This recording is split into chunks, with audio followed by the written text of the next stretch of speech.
بعد از حمد و ثنا و درود و سلام نبی مکرم شفیع معظم احمد مجتبی جناب محمد مصطفیٰ صلی اللہ علیہ وسلم۔ معزز و محتشم حاضرین و سامعین، اللہ تبارک و تعالیٰ کا بے پایہ شکر ہے کہ خالق کائنات نے ہمیں جمعۃ المبارک کے مبارک دن اپنے گھر میں بیٹھنے کا شرف عطا فرمایا۔ یہ ماہ مبارک جمادی الثانی شریف کا مبارک اور مطہر مہینہ ہے،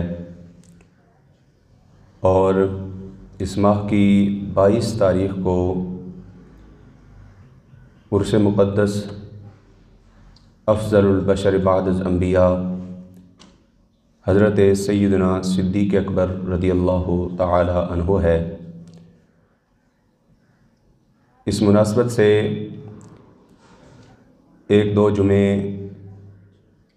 اس سے قبل بھی ہم نے کچھ گفتگو کی۔ آج بھی حضرت سیدنا صدیق اکبر رضی اللہ تعالی عنہ مزاج شناس نبوت کے سیرت طیبہ سے جس گوشے کو بیان کرنے کی سعادت حاصل کرنے جا رہا ہوں وہ ہے سیدنا صدیق اکبر رضی اللہ تعالی عنہ کی آقا دو عالم صلی اللہ علیہ وسلم کے مزاج سے مزاج شناسی۔ حضرت ابوبکر صدیق رضی اللہ تعالی عنہ آقا دو عالم صلی اللہ علیہ وسلم کے مزاج کو کس قدر جانتے تھے، اور یہ مشہور مقولہ ہے صحبت صالح ترا صالح کند، صحبت طالح ترا طالح کند۔ اچھے بندے کی صحبت بندے کو اچھا بنا دیتی ہے، اور برے کی صحبت بندے کو برا بنا دیتی ہے۔ صحبت کے اثرات دوسرے بندے کے کردار کے اندر بھی نمایاں ہوتے ہیں۔ تو اگر ایک عام بندہ اچھی خوبیوں والا ہو، اس کی قربت کوئی اختیار کر لے، اس کی صحبت کوئی اختیار کر لے، تو وہ راہ ہدایت پا جاتا ہے۔ تو جو امام الانبیاء کی صحبت میں رہا ہو، اس کی عظمتوں کا عالم کیا ہوگا۔ جسے آقا دو عالم صلی اللہ علیہ وسلم نے اپنے ساتھ رکھا ہو، اور روایات میں آتا ہے کہ تقریباً 18 سال کی عمر سے لے کر آقا دو عالم صلی اللہ علیہ وسلم کے وصال ظاہری تک ہر موقع پر حضرت سیدنا صدیق اکبر رضی اللہ تعالیٰ عنہ نے حضور کا ساتھ دیا۔ اور کس قدر مزاج شناسی تھی۔ آقا دو عالم صلی اللہ علیہ وسلم کفر و شرک سے نفرت کرنے والے تھے، حضور کفر و شرک سے بیزار تھے، بت پرستی سے بیزار تھے۔ تو حضرت سیدنا صدیق اکبر رضی اللہ تعالیٰ عنہ کی سیرت طیبہ کے اندر بھی ہمیں یہی بات نظر آتی ہے کہ جب حضرت سیدنا صدیق اکبر رضی اللہ تعالیٰ عنہ کی عمر مبارک تقریباً 8 سال تھی، تو آپ کے والد محترم نے آپ کو بت خانے میں ساتھ لے کر گئے، اور بت کے سامنے حضرت صدیق اکبر رضی اللہ تعالیٰ عنہ کو کھڑا کیا اور کہا کہ یہ تمہارا رب ہے، اس کی عبادت کرو، جو کچھ اس سے مانگنا ہے مانگو۔ حضرت ابوبکر صدیق رضی اللہ تعالیٰ عنہ کے والد حضرت ابو قحافہ، آپ جب اس بت خانے سے باہر چلے گئے تو حضرت صدیق اکبر رضی اللہ تعالیٰ عنہ نے بت کو مخاطب کرتے ہوئے کہا، میں بھوکا ہوں، مجھے کھانا کھلاؤ۔ اس نے نہ جواب دیا نہ دینا تھا۔ حضرت صدیق اکبر نے کہا کہ میں پیاسا ہوں، مجھے پانی پلاؤ۔ اور پھر حضرت سیدنا صدیق اکبر رضی اللہ تعالیٰ عنہ نے کہا کہ مجھے لباس کی ضرورت ہے، مجھے لباس دو۔ آگے سے کوئی جواب نہ آیا، نہ آنا تھا۔ حضرت صدیق اکبر رضی اللہ تعالیٰ عنہ نے ایک بڑا سا پتھر اٹھایا، اور اٹھا کر آپ نے فرمایا کہ میں تجھ پر حملہ کرنے لگا ہوں، اگر میری مدد نہیں کر سکتے تو اپنے آپ کو بچا لو۔ تو حضرت صدیق اکبر رضی اللہ تعالیٰ عنہ نے زور سے وہ پتھر پھینکا، اور وہ پتھر جب اس بت کو جا کر لگا تو وہ بت اوندے منہ زمین پر گر گیا۔ اب اس دھماکے کی آواز اس بت خانے سے باہر حضرت ابو قحافہ تک پہنچی، تو وہ دوڑتے ہوئے اندر آئے، دیکھا بت اوندے منہ گرا ہوا ہے۔ تو صدیق اکبر رضی اللہ تعالیٰ عنہ کو پکڑا اور لے جا کر ان کی والدہ کے سامنے کھڑا کیا۔ فرمایا، دیکھو تمہارے بیٹے نے کیا کارنامہ سر انجام دیا ہے کہ ہمارے خدا کو، ہمارے بت کو اس نے نیچے گرا دیا ہے۔ تو آپ کی والدہ محترمہ نے فرمایا اے ابو قحافہ اس کو چھوڑ دیجئے،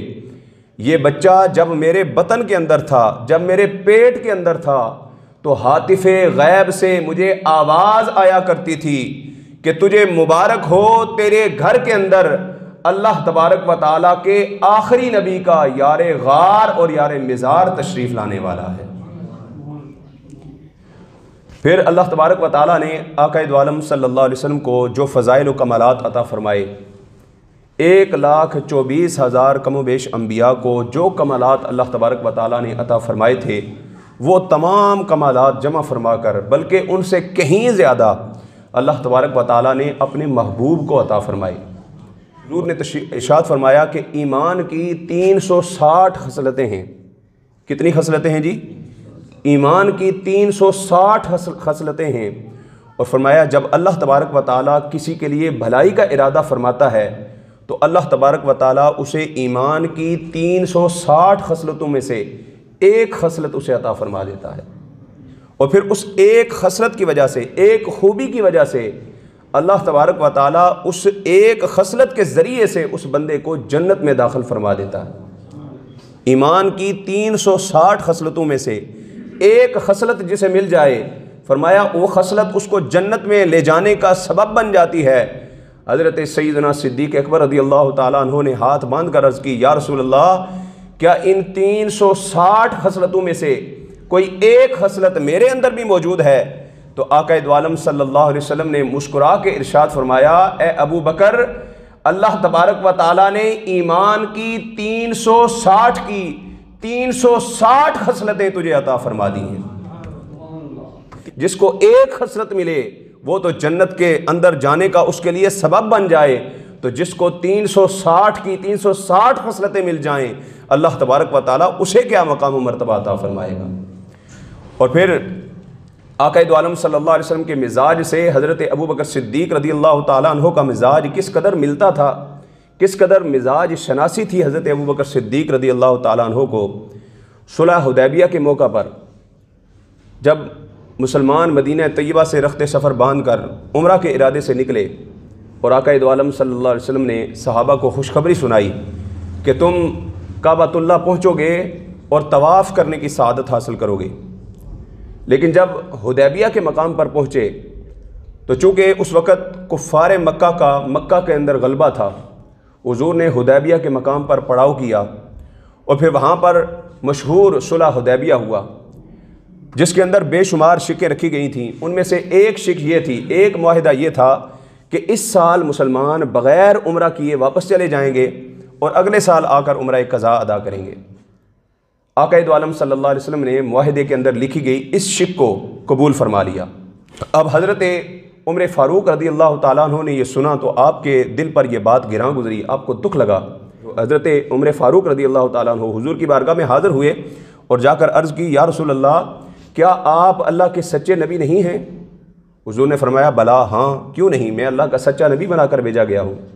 حضرت عمر فاروق نے عرض کی یا رسول اللہ، کیا ہم حق پر اور ہمارے مقابلے میں جو کفار مکہ آنے والے ہیں وہ باطل پر نہیں ہیں؟ تو آقا دو عالم صلی اللہ علیہ وسلم نے ارشاد فرمایا بلا، ہاں کیوں نہیں، ہم حق پر ہیں اور ہمارے مقابلے میں آنے والے باطل پر ہیں۔ تو آقا دو عالم صلی اللہ علیہ وسلم سے پھر حضرت عمر فاروق رضی اللہ تعالیٰ عنہ نے عرض کی یا رسول اللہ، پھر ہم اپنے دین کو کم تر کیوں ظاہر کریں، یعنی ہم ان کی اس شرط کو کیوں مانیں؟ آقا دو عالم صلی اللہ علیہ وسلم نے ارشاد فرمایا اے عمر، مجھے اللہ تبارک و تعالیٰ نے اپنا رسول بنا کر بھیجا ہے اور میں اللہ تبارک و تعالیٰ کی نافرمانی نہیں کرتا اور وہی میرا مددگار ہے۔ حضرت عمر فاروق رضی اللہ تعالیٰ عنہ نے عرض کی یا رسول اللہ، کیا آپ نے یہ ارشاد نہیں فرمایا تھا کہ تم مکے میں جاؤ گے اور کعبۃ اللہ کا طواف کرو گے؟ تو آقا دو عالم صلی اللہ علیہ وسلم نے ارشاد فرمایا ہاں میں نے یہ کہا تھا، مگر میں نے یہ تو نہیں کہا تھا کہ اسی سال تم کعبۃ اللہ میں پہنچو گے اور اسی سال تم طواف کرو گے، کیا میں نے یہ کہا تھا؟ تو حضرت عمر فاروق رضی اللہ تعالیٰ عنہ نے عرض کی ہاں یا رسول اللہ، آپ نے یہ تو نہیں کہا تھا کہ اسی سال کرو گے، یہ کہا تھا کہ طواف کرو گے، کعبۃ اللہ میں جاؤ گے۔ تو حضرت عمر فاروق رضی اللہ تعالیٰ عنہ کو حضور صلی اللہ علیہ وسلم نے ارشاد فرمایا پھر یقین رکھو انشاءاللہ تم کعبۃ اللہ کے اندر داخل بھی ہوگے اور انشاءاللہ اللہ تبارک و تعالیٰ تمہیں طواف کرنے کی سعادت بھی عطا فرمائے گا۔ یہ آقا دو عالم صلی اللہ علیہ وسلم کے جملے آپ نے اپنے ذہن نشین رکھنے ہیں۔ حضرت عمر نے کیا سوالات کیے اور حضور نے کیا جوابات ارشاد فرمائے کہ آقا دو عالم صلی اللہ علیہ وسلم کی بارگاہ سے جوابات حاصل کرنے کے بعد اب حضرت عمر فاروق رضی اللہ تعالیٰ عنہ حضرت ابو بکر کی بارگاہ میں حاضر ہوتے ہیں۔ اب حضرت ابو بکر صدیق رضی اللہ تعالیٰ عنہ کی مزاج شناسی دیکھیں کہ وہ کس طرح حضور صلی اللہ علیہ وسلم کے مزاج کو کس طرح جانتے ہیں۔ ادھر آقا دو عالم صلی اللہ علیہ وسلم الگ جگہ پر تشریف فرما ہیں، حضرت ابو بکر الگ جگہ پر تشریف فرما ہیں، حضرت عمر اور آقا دو عالم صلی اللہ علیہ وسلم کے درمیان جو مکالمہ ہوا ہے تیسرا اس کو سننے والا کوئی نہیں ہے، لیکن حضرت عمر پھر حضرت ابو بکر صدیق کی بارگاہ میں پہنچتے ہیں اور جا کر جو سوالات کرتے ہیں حضرت ابو بکر صدیق کی زبان سے وہی جوابات نکلتے ہیں جو حضور نے ارشاد فرمائے ہوتے ہیں۔ حضرت عمر جا کر حضرت ابو بکر صدیق رضی اللہ تعالیٰ عنہ کی بارگاہ میں ارشاد فرماتے ہیں، اے ابو بکر کیا آقا دو عالم صلی اللہ علیہ وسلم اللہ کے سچے نبی نہیں ہیں؟ فرمایا بلا ہاں، کیوں نہیں، حضور تو اللہ کے سچے نبی ہیں۔ فرمایا کیا ہم حق پر اور ہمارے مقابلے میں آنے والے کفار باطل نہیں ہیں؟ فرمایا ہاں، کیوں نہیں، ہم حق پر ہیں اور وہ باطل ہیں۔ تو حضرت عمر فاروق رضی اللہ تعالیٰ عنہ نے فرمایا پھر ہم اپنے دین کی کمتری کو کیسے ظاہر کریں؟ تو حضرت ابو بکر صدیق رضی اللہ تعالیٰ عنہ نے فرمایا حضور اللہ کے سچے رسول ہیں اور وہ اللہ کی نافرمانی نہیں کرتے، وہ وہی کام کیا کرتے ہیں جو اللہ ان کو حکم دیا کرتا ہے۔ جو جوابات حضور نے ارشاد فرمائے وہی حضرت ابو بکر صدیق رضی اللہ تعالیٰ عنہ ارشاد فرما رہے ہیں۔ پھر حضرت عمر فاروق رضی اللہ تعالیٰ عنہ نے اگلا سوال کر دیا، کیا آقا دو عالم صلی اللہ علیہ وسلم نے یہ ارشاد نہیں فرمایا تھا کہ تم کعبۃ اللہ میں جاؤ گے اور طواف کرو گے؟ تو حضرت ابو بکر صدیق رضی اللہ تعالیٰ عنہ نے فرمایا کیا حضور نے یہ ارشاد فرمایا تھا کہ اسی سال تم کعبہ میں جاؤ گے اور اسی سال طواف کرو گے؟ فرمایا نہیں حضور نے یہ تو نہیں کہا تھا۔ تو حضرت ابو بکر صدیق رضی اللہ تعالیٰ عنہ نے آخری جملے میں وہی ارشاد فرمائے جو حضور جانے جانا نے ارشاد فرمائے تھے۔ حضرت ابو بکر صدیق رضی اللہ تعالیٰ عنہ نے ارشاد فرمایا اے عمر پھر اللہ کے سچے نبی پر یقین رکھو، جو حضور نے ارشاد فرمایا ہے اس فرمان کے مطابق انشاءاللہ تم کعبۃ اللہ میں داخلے کی سعادت بھی حاصل کرو گے اور طواف کا شرف بھی عطا فرمایا جائے گا، طواف بھی کرو گے اور کعبۃ اللہ کے اندر داخلہ بھی ہوگا۔ یہ آقا دو عالم صلی اللہ علیہ وسلم کے مزاج سے حضرت ابو بکر صدیق رضی اللہ تعالیٰ عنہ کی مزاج شناسی ہے۔ اللہ اکبر۔ پھر ایک حدیث مبارکہ ہے آقا دو عالم صلی اللہ علیہ وسلم کی، میرے آقا دو عالم صلی اللہ علیہ وسلم نے ارشاد فرمایا جو بچہ بھی دنیا میں آتا ہے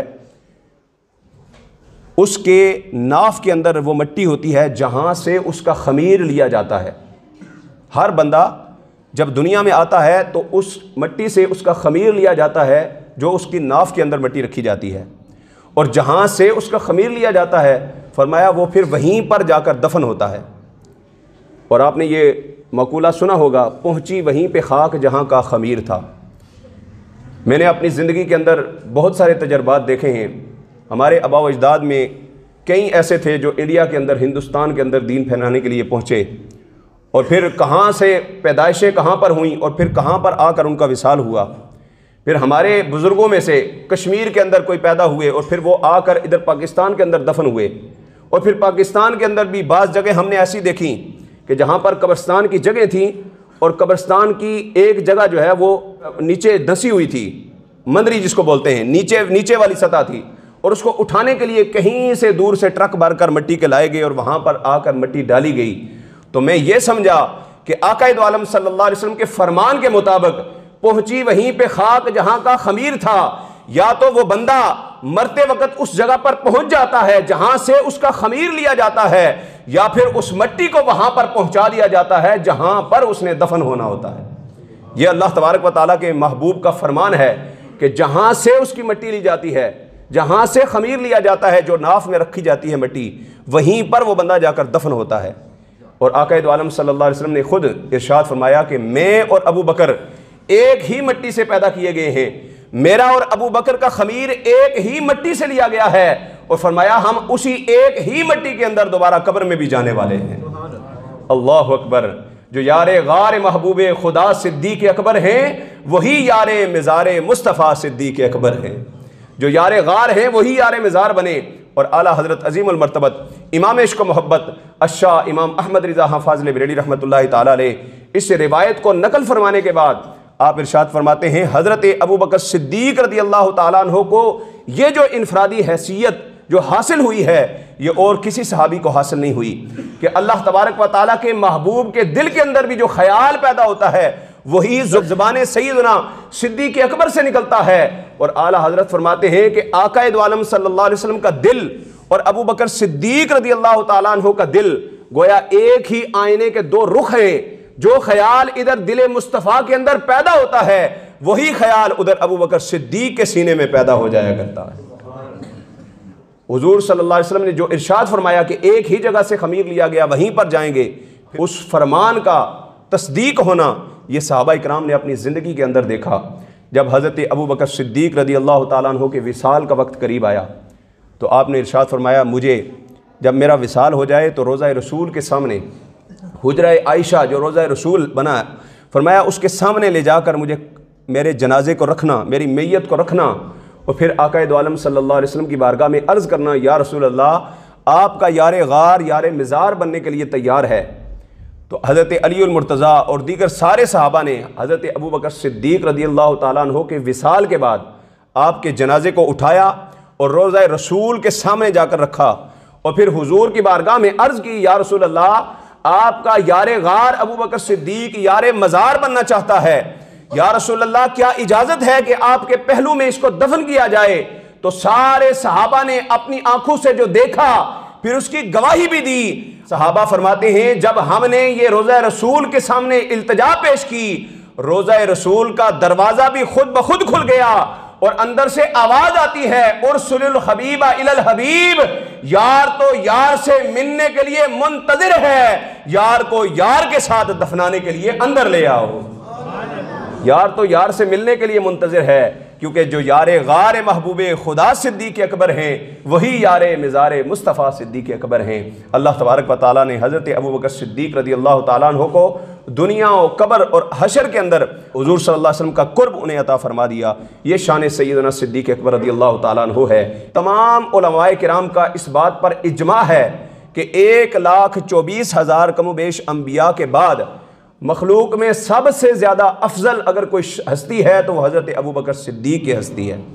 سب سے افضل جس کو مقام و مرتبہ ملا اور جس کو حضور صلی اللہ علیہ وسلم کا سب سے زیادہ قرب حاصل رہا، اور پھر حضور کے قرب کی برکتوں سے ہی اللہ تبارک و تعالیٰ نے ان پر وہ انوار، وہ برکتیں، وہ رحمتیں نازل فرمائیں۔ غار ثور کے اندر جب 3 دن اور 3 راتوں تک حضرت ابو بکر صدیق رضی اللہ تعالیٰ عنہ اور حضور صلی اللہ علیہ وسلم ایک ساتھ رہے، اللہ اکبر۔ شیخ سعدی شیرازی رحمۃ اللہ تعالیٰ علیہ ایک دن ایک حمام کے اندر غسل کرنے کے لیے تشریف لے کر گئے تو وہاں سے اس وقت ایک مٹی ہوتی تھی جس سے وہ غسل کرتے تھے، وہاں سے جو مٹی غسل کرنے کے لیے آپ نے اٹھائی تو آپ نے دیکھا کہ اس مٹی سے خوشبو آ رہی ہے۔ حضرت شیخ سعدی فرماتے ہیں میں نے اس مٹی سے پوچھا بتا تجھ سے، تو مٹی ہے، خوشبو تو تیرا کام نہیں ہے، خوشبو تو پھولوں کا کام ہے، پھر تیرے اندر سے خوشبو کیسے آ رہی ہے؟ تو اس مٹی نے جواب دیا کہ میں چند دنوں کے لیے پھولوں کی خوشبو کی قربت مجھے حاصل رہی ہے، لہٰذا مجھ سے بھی خوشبو آنا شروع ہو گئی ہے۔ اگر ایک مٹی چند لمحوں کے لیے پھول کے قریب رہے اس کے اندر سے خوشبو آنا شروع ہو جاتی ہے، تو پھر جو 3 دن اور 3 راتوں کے لیے یار غار مصطفیٰ یار مزار مصطفیٰ صدیق اکبر رضی اللہ تعالیٰ عنہ حضور کے قرب میں رہے ہوں گے، اللہ نے کتنا مصطفی رنگ ان کو چڑھایا ہوگا، اتنا رنگ چڑھا، اتنا رنگ چڑھا۔ صحابہ فرماتے ہیں جب حضور مدینہ طیبہ میں داخل ہو رہے تھے تو مدینہ طیبہ میں جنہوں نے حضور کا دیدار نہیں کیا تھا وہ اس شبہ کے اندر پڑ گئے کہ ان کو سمجھ نہیں آ رہی تھی کہ ان میں سے مصطفیٰ کون ہے اور ابو بکر کون ہے۔ اس قدر رنگ رب کائنات نے چڑھا دیا کہ پہچاننا مشکل ہو رہا تھا کہ ان میں سے حضور کون ہے اور یار مصطفیٰ کون ہے۔ پھر حضرت ابو بکر صدیق رضی اللہ تعالیٰ عنہ نے بھانپ لیا تو حضرت ابو بکر صدیق رضی اللہ تعالیٰ عنہ نے فوراً کپڑا لیا اور حضور کے اوپر سایہ کر دیا تاکہ لوگوں کو پتہ چل جائے کہ آقا یہ ہے اور یہ ساتھ غلام آ رہا ہے۔